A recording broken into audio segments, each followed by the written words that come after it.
You know that feeling when you're reading something and suddenly a word or phrase jumps out at you, like it was meant just for you? Well, imagine that feeling cranked up to 11, and you've got the crazy ride that is the Bible code. Picture this. It's a quiet evening and you're flipping through an old book, maybe one that's been gathering dust on your shelf for years. Suddenly, you notice something odd. Hidden within the text, there seem to be words and phrases that shouldn't be there.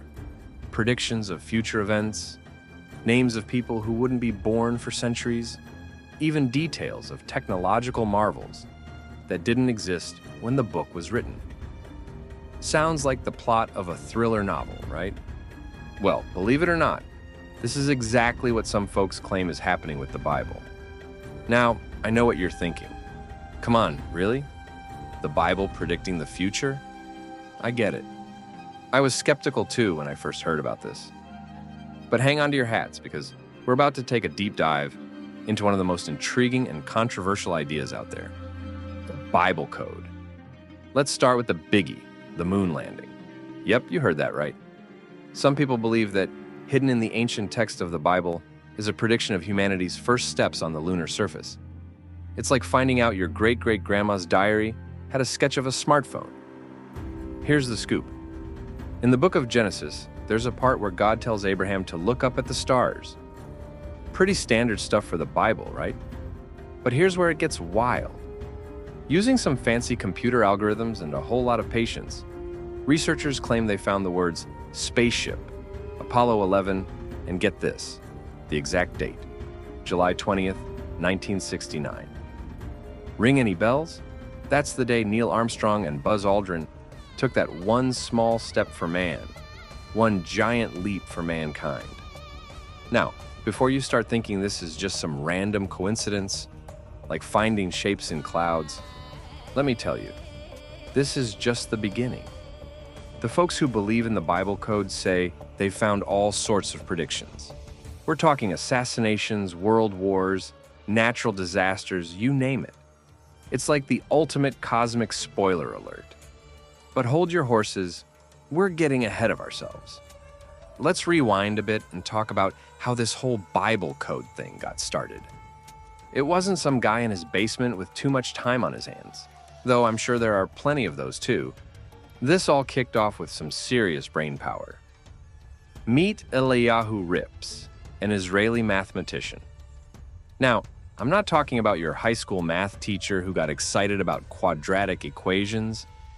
This guy is the real deal, a proper math whiz. Back in the 1990s, Rips and his team started playing around with the Hebrew text of the Old Testament. They weren't looking for hidden messages at first. It was more like a what-if kind of experiment. Here's how it worked, in super simple terms. Because let's face it, most of us aren't math geniuses. They took out all the spaces in the Hebrew text, creating one long string of letters. Then, they started looking for words formed by skipping a certain number of letters. It's kind of like those word search puzzles you did as a kid, but way more complicated. At first, it was just an interesting little quirk. But then, things started getting weird. They began finding names, dates, and events that seemed way too specific to be random. And that's when Michael Drosnin entered the picture. Drosnin was a reporter, the kind of guy who'd probably seen it all and wasn't easily impressed. But when he heard about Rips's work, something clicked. He started digging deeper, and before you know it, he was writing a book that would blow this whole thing wide open. The Bible Code hit bookstores in 1997, and boy, did it make a splash. Suddenly, everyone and their grandma was talking about hidden messages in the Bible. It was like a treasure hunt, but instead of X marking the spot, it was ancient Hebrew letters spelling out the future. Now, I can almost hear you asking, but how reliable is this? Couldn't you find patterns in any book if you looked hard enough? And you'd be right to ask that. It's a question that's been at the heart of the Bible Code debate for years. The supporters of the Bible Code have some pretty compelling arguments. They say the odds of finding so many relevant words and phrases by chance are astronomical. We're talking numbers with more zeros than you can shake a stick at. They argue that the complexity and specificity of the predictions go way beyond what you'd expect from random chance. And it's not just about predicting the future. Some believers say the Bible code contains information about the past and present that the original authors couldn't possibly have known. It's like finding a detailed map of the New York subway system in a book from ancient Rome. But hold on, because this is where things get really interesting. For every person shouting, "It's real!" from the rooftops, there's someone else saying, "Not so fast." The skeptics have come out in force, and they've got some pretty solid points too. Critics argue that the whole thing is a classic case of seeing what you want to see. You know, like when you're really hungry and suddenly every cloud looks like a pizza? They say that with a text as long as the Bible and with the flexibility of the Hebrew language, you could find just about anything if you look hard enough. Some clever folks have even done experiments to prove this point. They've taken other long texts, like War and Peace or Moby Dick, and used similar methods to find predictions in them too. Suddenly, Herman Melville's classic novel about a whale is predicting 20th century politics. Then, there's the issue of language. Hebrew is a tricky beast.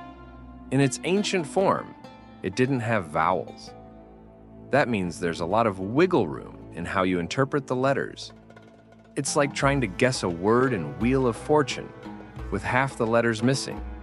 There are often multiple possibilities. The statistical experts have weighed in too, and many of them are not impressed. They argue that the methods used to find these codes don't hold up under rigorous mathematical scrutiny. It's a bit like claiming you found a foolproof system to win at roulette. The math just doesn't add up. But here's the thing that really gets my brain buzzing. Why are we so captivated by this idea in the first place? What is it about hidden messages and prophecies that grab us so much? I think it taps into something deep in the human psyche. We're pattern-seeking creatures by nature. It's how we made sense of the world back when we were living in caves, and it's how we navigate the complexities of modern life. The idea that there might be hidden knowledge, secret truths waiting to be uncovered, is incredibly alluring. Plus, let's face it, the world can be a pretty chaotic and unpredictable place. The thought that everything might be part of some grand plan, that the future is already written and readable, can be comforting in a weird way. It's like having a cosmic spoiler for the movie of life. But it also raises some pretty heavy questions. If the future is already written, what does that mean for free will? And if God, or whoever, went to all the trouble of hiding these messages, why make them so hard to find? Why not just write them out in big, flashing neon letters? The debate around the Bible code has raged on for decades now, and it doesn't show any signs of slowing down. It's popped up in books, movies, TV shows. Heck, I wouldn't be surprised if someone's made a Bible code-themed breakfast cereal by now. And it's not just a fringe idea anymore.